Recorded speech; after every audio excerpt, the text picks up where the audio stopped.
Alright, hey, what's up, guys? It's Crypto Clutch here. I'm just going to do a quick little video. It's requested by Chris over at Flexpool. He wanted me to show you guys how to edit a batch file. I'm going to be doing Phoenix Miner 5.4c. It should be about the same for any Phoenix Miner, or even like other miners. They're pretty similar. You just need to read this README file, which I have open over here. It's very important. You can learn a lot, but I know, like, even myself when I was starting off, it confused me how to do how to launch this and what to change and all. So let's quickly. This is my gaming rig here, and I'm currently mining right now with this batch file, and I have two 3090s on this rig. So I'm currently getting about well, it's being used, so this card is my main one, so but they would both be about 110 mega hash each. But let's quickly edit this. Now, if you say it doesn't come up like that and it doesn't open with Word, you would want to come over here and where is the button?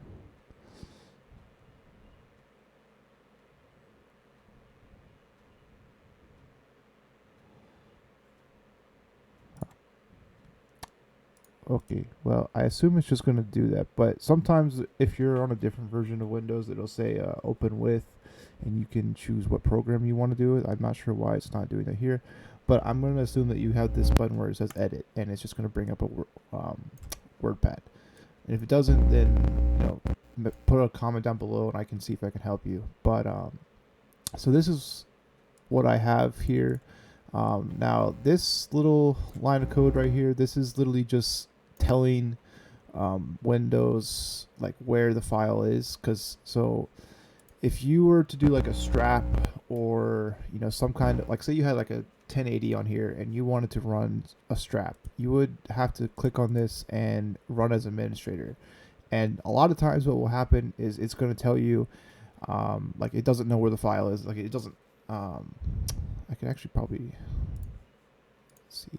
Give me 1 second.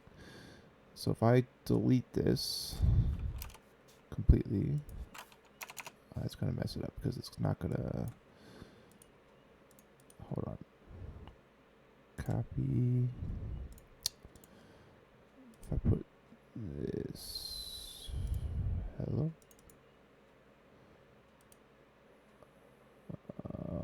Rename. Sorry, I'm just trying to show you guys what it's going to do if it doesn't have that. So oops. Save this, and then we'll run this again.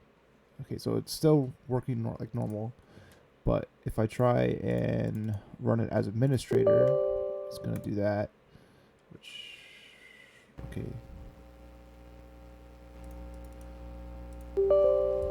messes with my recording thing. But anyway, you can see I don't have a batch file running down here, so it doesn't work.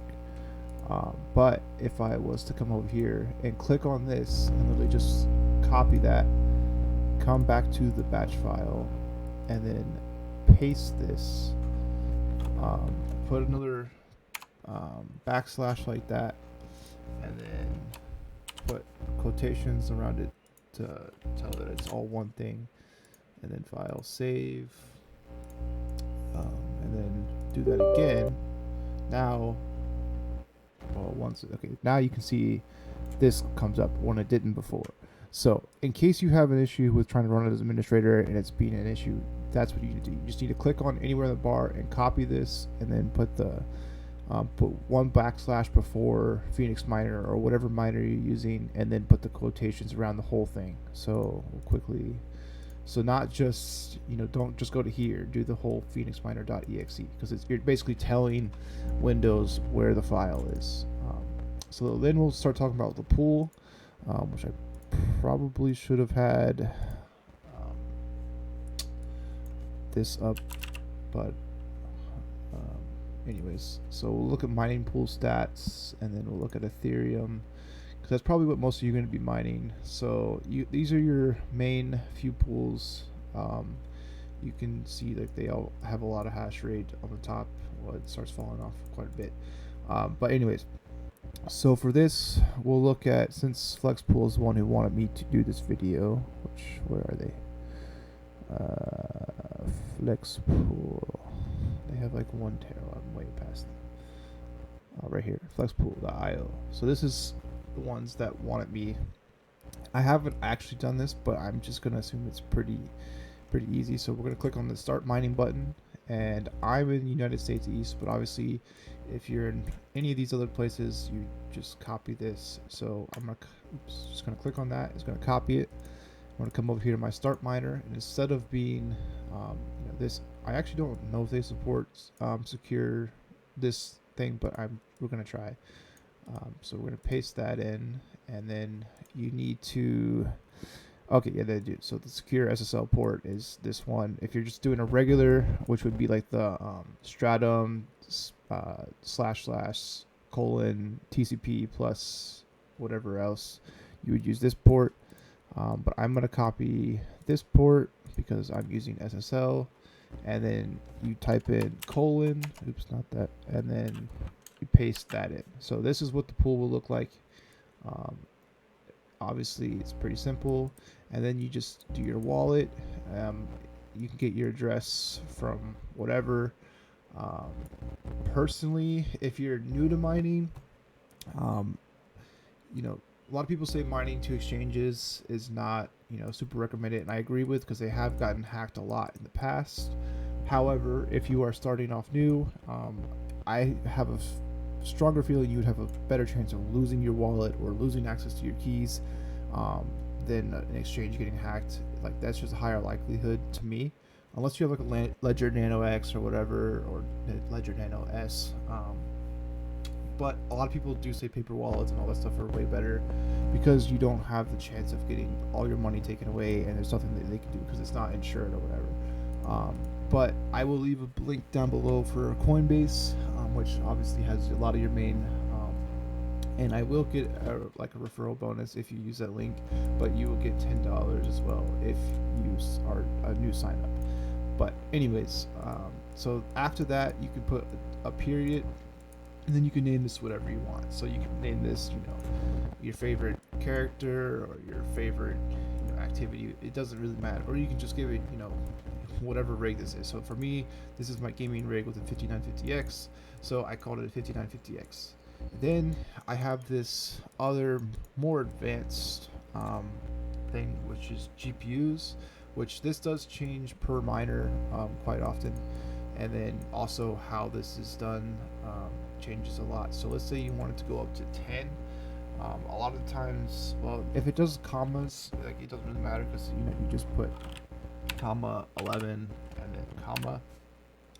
But sometimes they make you do, like, once you get to 9, 10 will be A, and then B, and then C. It just keeps going like that. So you need to read the README, which this is Phoenix Miner's README right here, and you can kind of, let's go down. So this gives you like a lot of the different pools that you can mine to, and then there's also dual mining, which it kind of explains a little bit. And then if you keep going down, now you get to your pool options, and you're just different commands you can put in. Your coins, which that's not really that important. So then you get into your like different more advanced features, which if you don't want to submit stales, you can type in stales 0, and then it won't put stales to the network. You can have a secondary pool in case you want to have like a failover, which you literally just do pool 2 and then type in, like, say you were doing flex pool or whatever. And so instead of this being flex pool was here, you could put, so I could do like pool 2, and then it's going to have this as a backup pool. And then if I go over to my more recent one and copy this and go to this one and paste that, put a space there. So now I have flex pool as my main pool and Ethermine as my backup pool in case flex pool ever goes down or I just lose connection to them or whatever. So I have a backup pool. I don't typically have to worry about this, but if you want to be ultra safe and don't want to lose money because a pool goes down, that's definitely a good idea to put an extra pool in there. So we'll keep going through this. So you got your wallet, which I've never put a second wallet in. That seems a little worker. Okay, so if you say you're using like Spark Pool or something that requires a worker name in order to mine to you, you can have a worker two for a failover. A lot of this is just for failover. So this is for dual mining. Dual mining, that's a little more advanced, and honestly, you probably need a own separate video. So I'm not really going to talk about that much. Let's get into like. So if you want to benchmark your GPUs, so like to see how it will do, you can put in this command and then. So say you want to benchmark. There's different coins apparently that you could benchmark. Let's see what else. I'm just gonna look at stuff that I typically use. Okay, so this is, so if you put in, what is that, hyphen or dash AMD, it'll only use AMD cards. If you put in dash NVIDIA, it'll only use NVIDIA cards. Obviously, that could be very useful if you like. I use it more on like Hive than I do on Windows because I'm not a Windows miner. But let's say you had, you're trying to use Phoenix Miner for just your NVIDIA cards, and then you're going to use Team Red for your AMD cards. You can put this command in just like this at the end of your. Well, it doesn't have to be at the end. It just has to be behind this. It has to be behind Phoenix Miner. So you can just put it back here. And so now it's only going to use NVIDIA. So if I did this and put AMD and saved this, I think I saved it. Yeah. Okay. So we're going to close this, right? Oops, not that. So now we're going to restart the. Oh, okay. I think this is the latest log. Right. So it closed really fast because it's looking for OpenCL, which is AMD, and it's not found. So it just closed because there's no GPUs. But if I take that code out, take this and put NVIDIA, and then save. It's not working because it sees my two 3090s, and it's clearly mining to flex pool. And I think this. Did I put? Is this the one with two pools? No.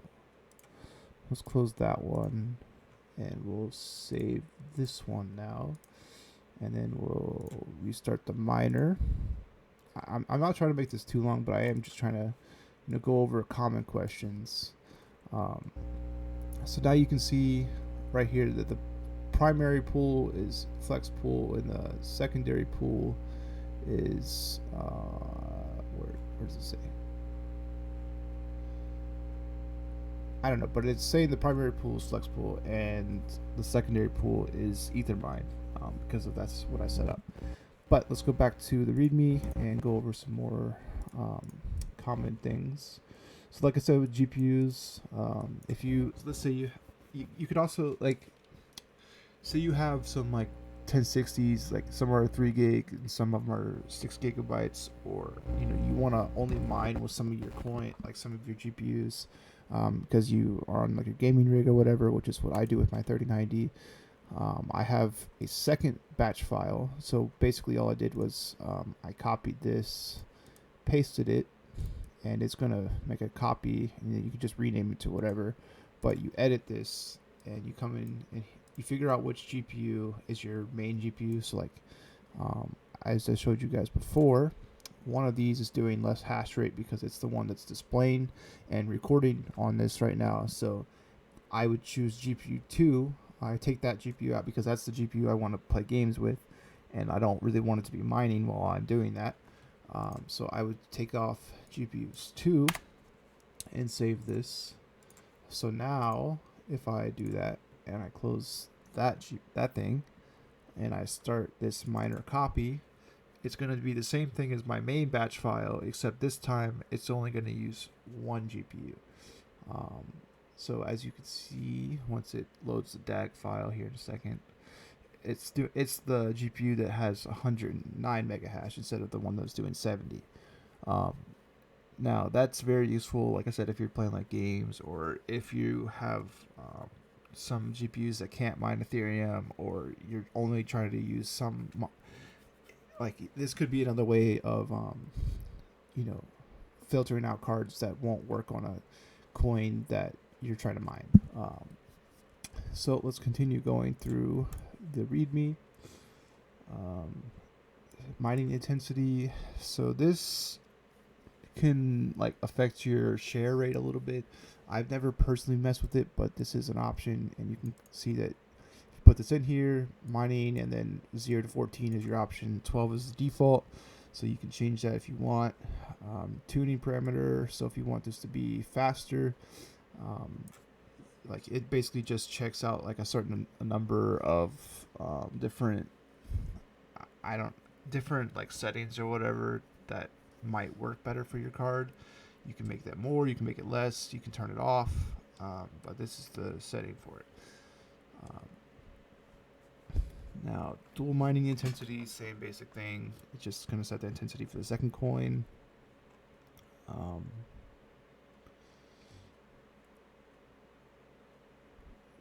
Yeah, I don't know what this is, but see, I'm just looking for anything else that I might find. There's obviously, you can, if you want to learn more about these things, it's all in the README for Phoenix Miner. So your mode, if you're trying to dual mine, you need to put it on 0.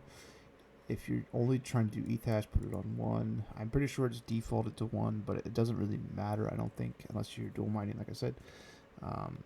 Which dual mining, you should probably look up a video specifically for dual mining, because I've had a lot of issue with that even myself. So, and I've been mining for a long time. DAG limit. So this is for like 4GB cards, which at this point, 4GB cards, even if you, it's getting to the point now where the DAG is getting too big and it doesn't really matter, but you could max out the size and you could play with the number. But I think this is a little too old for this to matter. Restart the miner. Let's see. Let's get into.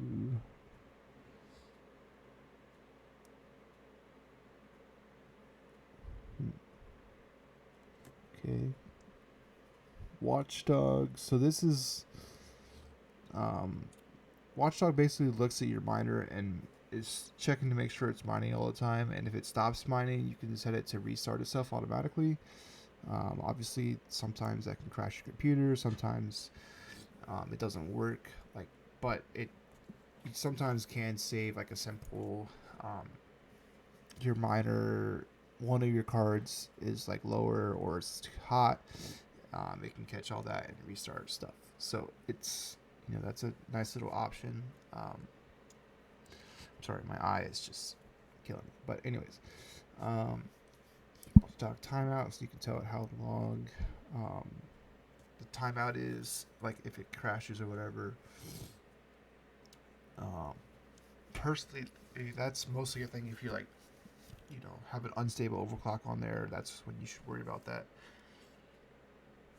But I mean, most of the time, whenever this rate crashes, it's not really because the GPU's crashed out. It's because of Windows being dumb and restarting for some reason. But let's see. So you can turn off logs like you saw here, where I showed you guys. Oh, it's not this one. This one. No. This one. This one, where I showed you that it showed me why it exited. Obviously, if you paid attention, like it closed super fast. I couldn't even see what the problem was, but I looked at the log and I saw that it didn't have an AMD GPU, so it closed. So that can be useful if you're trying to figure out, why it crashed, because it just shows you the whole mining log of, what it did.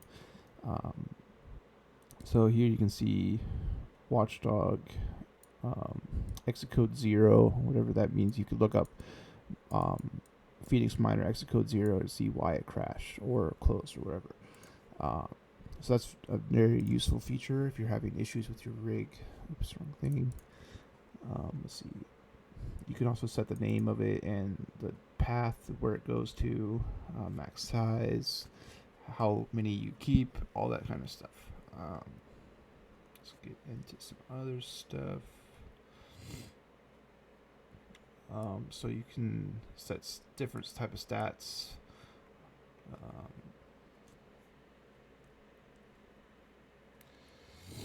So you can set the power limiter on here, which this gets kind of complicated because you can also do that same thing with a nice little GUI on something like Gigabyte Aorus Engine, or even Ace's GPU tweak, or I know there's EVGA. I mean, basically all your graphics cards companies have one of these. I am just using Gigabyte because that's where my main card is.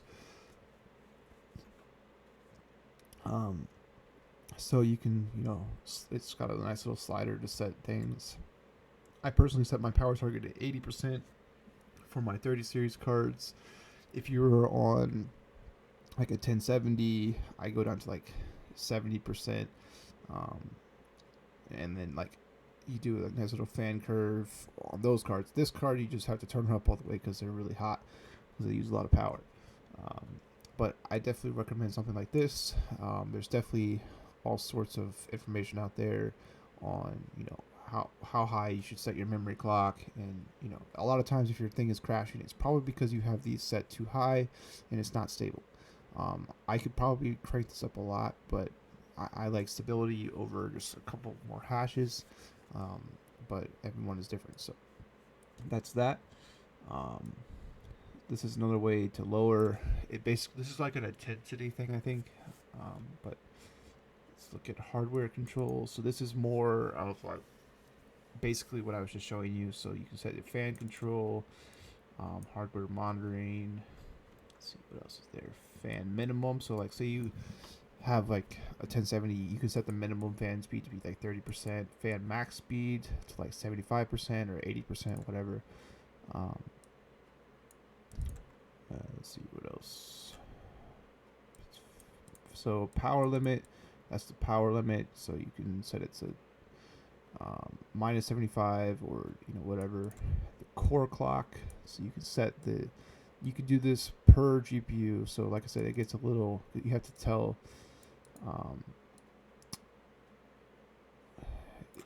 that could be like basically for, let's just do this for an example. Put this over here. Not that. So you put this at the, like I said, it doesn't have to be at the end, but it better just add on.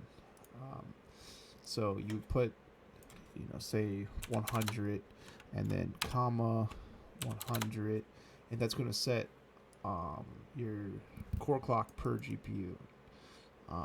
And you can do that for each one.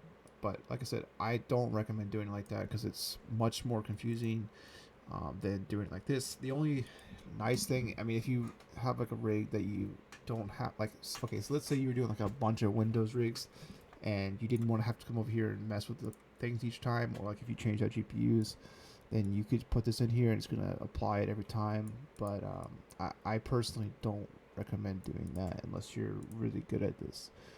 Same thing, voltage, your memory clock, memory voltage.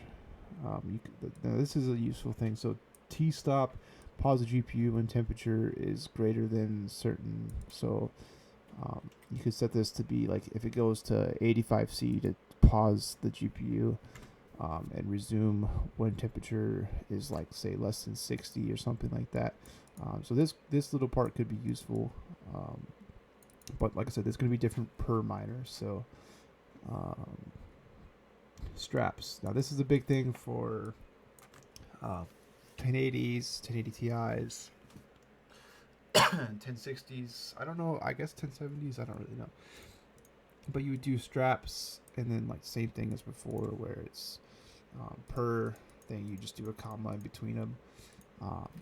and it's 0 to 6. I think 3 is like the most aggressive, and 1 is the least aggressive. Yeah, so the fast level 3 is the fastest predefined level. It may not work on most cards. So 1 is the slowest, but still faster than default timing. So basically, just increases the timings. Um, so strap levels 4 to 6 are the same as 1 to 3, but with less aggressive refresh rates. So less higher chance of it working. So like say 2 works, but 3 does not. Then you could try 5 or 6 and see if either one of those is better, gets better hash rates. But it's definitely very useful. And it also works for AMD, Vegas. I think it works for no, not straps. There's something else for this RX Boost. RX Boost is for 480s and 580s and those types of cards. RX Boost 1, I think, yeah, RX Boost 20 or 30 are the most commons. It's basically like BIOS modding your card for you. You don't really have to BIOS mod anymore unless it's like a really bad BIOS. So this is very useful for any of that. This will like list out any information that it knows about the GPU, shows the version, help, which is basically just show you some common commands, and then per GPU option. This just talks about what I was talking about before, where you have to do whatever. But so that's basically the end of the README. Like I said, if there's anything I missed, definitely let me know down in the comments. Maybe I can do a refresh of this video. But I guess we can quickly, since I'm mining on Flexpool, let me just grab my wallet address, and I can look at my stats. How?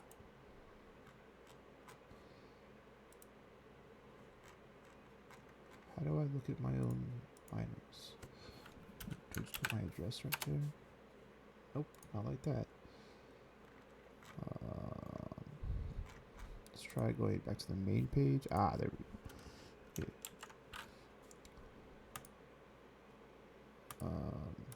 Okay, this is just walking me through all this stuff. So currently it's showing my hash rate is 93 mega hash, which it's also very common when you're first started up. Like give it like 30 minutes before you check to make sure it's actually showing all your all your hash rate. But I'm actually doing 109 mega hash, and so my min payout is 0.2. It shows my pool donation is 1%, which you can change from 0 to 100%. Personally, I would leave it 0.5 or above, just because running a pool is not free, but you do have the option of running at 0%. Then you can also change your minimum payout. So the minimum is 0.05 Ethereum, which for let's say you're under 250 mega hash, I would set it to this. But even 0.2, I mean, that's not terrible. You're going to get that. You can set how many GUI you want to have. It's I guess they're not paying for your transaction fees, so you can set, if you don't want it to come, if you don't care if it comes fast or not, you can set that to 1 GUI, and it's just going to go whenever there's not much traffic on the network, or you can set it high and it'll come very quick. So if you want to get notifications, put your email right here, and it will send you information if your miner goes down, or stuff like that. So this is just your typical. It's just going to show you your hash rate. I wish I had a longer time frame so you can see it goes up and down. Your shares. So this is what you get paid by. So if you get more shares, or if the more shares you get, the more you're going to get paid, basically. So my next block share would be 0.0012% of the hash rate, which is apparently nothing. Then eventually it'll tell you your unpaid balance once they find a block. And obviously, like I said, the more hash rate you have, the higher your percentage of your block that you're going to get. So then you can also see your payouts here. Very nice pool, but there's also lots of, like I showed you, there's lots of options. But I do like Flex Pool, as they are rolling out the MEV, which actually pays out the people instead of just the miners. I mean, like the pool ops. But yeah, so if this video helps you, I know it's kind of a long one, but I did want to kind of go over every little bit. Like, this is really long, 30 minutes, good lord. But if you guys want to join my Discord, so I mean, we have a new Discord. If you want to hop in, definitely join, and we can help you out. The guy from Flex Pool's there, but we can help you out, whatever. But definitely check it out. Make sure, if you enjoyed this, like and subscribe. If you have any questions, leave a comment. So yeah, Crypto Clutch signing off.